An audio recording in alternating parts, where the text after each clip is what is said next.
Mari dengarkan firman Tuhan yang menuntun kita untuk pulang ke rumah, yang ditulis oleh Ellen G. White. Melalui renungan pagi ini, kita akan belajar untuk berani menghadapi masa depan, karena kita tidak lupa pimpinan Tuhan di masa yang lalu. Bersama Mana Multimedia Ministry, selamat mendengarkan. Shalom, selamat pagi saudaraku. Renungan pagi kita hari ini 25 Oktober berjudul Iblis Jatuh Seperti Kilat. Bersama saya, Pendeta Andri Daembani. Ayat intinya diambil dari Lukas 10 ayat 18.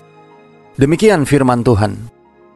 Aku melihat iblis jatuh seperti kilat dari langit.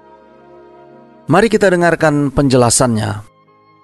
Dengan mempertunjukkan kebijaksanaan besar, rabi-rabi telah mengamarkan orang banyak agar jangan menerima doktrin-doktrin baru yang diajarkan oleh guru yang baru ini. Karena teori-teori dan kebiasaan-kebiasaannya bertentangan dengan ajaran nenek moyang. Orang banyak percaya akan apa yang diajarkan oleh imam-imam dan orang Farisi. Gantinya berusaha mengerti sabda Allah bagi diri sendiri. Mereka menghormati imam-imam dan penghulu-penghulu, gantinya menghormati Allah dan menolak kebenaran supaya mereka dapat memelihara tradisi mereka sendiri. Banyak orang telah mendapat kesan dan hampir terbujuk, tetapi mereka tidak bertindak berdasarkan keyakinan mereka dan tidak dianggap berada di pihak Kristus. Iblis memperlihatkan penggodaannya sampai terang kelihatan sebagai kegelapan. Dengan demikian, banyak orang menolak kebenaran yang sebenarnya terbukti menyelamatkan jiwa. Saksi yang benar berkata, "Lihat, aku berdiri di muka pintu dan mengetok." Dicatat dalam Wahyu 3 ayat 20. Setiap amaran, teguran, dan permohonan dalam firman Allah atau dengan perantaraan pesuruh-pesuruhnya adalah ketukan di pintu hati. Itulah suara Yesus yang meminta masuk. Dengan setiap ketukan yang tidak dihiraukan, kecenderungan untuk membuka menjadi lebih lemah. Kesan Roh Kudus jika tidak diindahkan hari ini, tidak akan sama kuatnya besok. Hati menjadi kurang bersedia menerima kesan dan terjerumus ke dalam bahaya tidak menyadari akan singkatnya hidup di dunia ini serta masa kekekalan yang akan datang. Hukuman kita pada masa penghukuman tidak akan diakibatkan oleh kenyataan bahwa kita sudah dalam kesalahan, melainkan dari kenyataan bahwa kita telah melalaikan kesempatan yang diberikan oleh surga untuk mengetahui apakah kebenaran itu. Sebagaimana halnya dengan rasul-rasul, ke-70 murid telah menerima pemberian di luar kodrat alam sebagai suatu meterai bagi tugas mereka. Ketika pekerjaan mereka sudah selesai, mereka pun kembali dengan gembira seraya menyatakan, "Tuhan, juga setan-setan takluk kepada kami demi nama-Mu." Lalu kata Yesus kepada mereka, "Aku melihat iblis jatuh seperti kilat dari langit."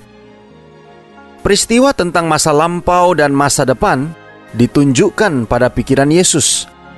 Ia memandang bintang kejora ketika ia mula-mula dibuang dari surga. Ia memandang ke depan kepada peristiwa kesengsaraannya sendiri, bila mana di hadapan segala dunia tabiat penipu itu akan dibukakan. Saudara-saudara yang kekasih di dalam Tuhan, di seberang salib di Golgota, dengan kesengsaraan dan malu, Yesus memandang ke depan kepada hari besar yang terakhir, bila kuasa penguasa di udara akan menemui kebinasaan di bumi yang sudah lama sekali dirusakkan oleh pemberontakannya. Yesus memandang pekerjaan kejahatan berakhir selama-lamanya, dan damai Allah memenuhi langit dan bumi. Alfa dan Omega jilid 6, halaman 107 dan 108. Doa kita hari ini. Bapa, terima kasih. Melalui renungan pagi ini, kami boleh belajar bagaimana nasib akhir daripada iblis si pendurhaka itu. Terima kasih melalui renungan pagi ini, kami boleh belajar dari pengalaman Yesus dan murid-muridnya saat berada di dunia ini. Tolong kami hari ini Bapa, biarlah dengan pertolongan kuasa Roh Kudus-Mu, kami boleh disanggupkan untuk juga boleh mendapatkan bagian sebagaimana murid-murid. Mereka penuh dengan kuasa untuk melayani, sehingga orang-orang dapat melihat Kristus di dalam kehidupan dan pelayanan kami. Terima kasih Bapa. Inilah doa dan permohonan kami kepadamu. Di dalam nama Yesus kami berdoa. Amin.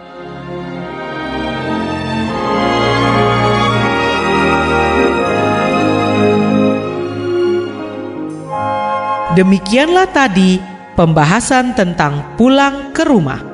Semoga firman Tuhan hari ini dapat menjadi berkat bagi Anda. Sampai jumpa, Tuhan memberkati.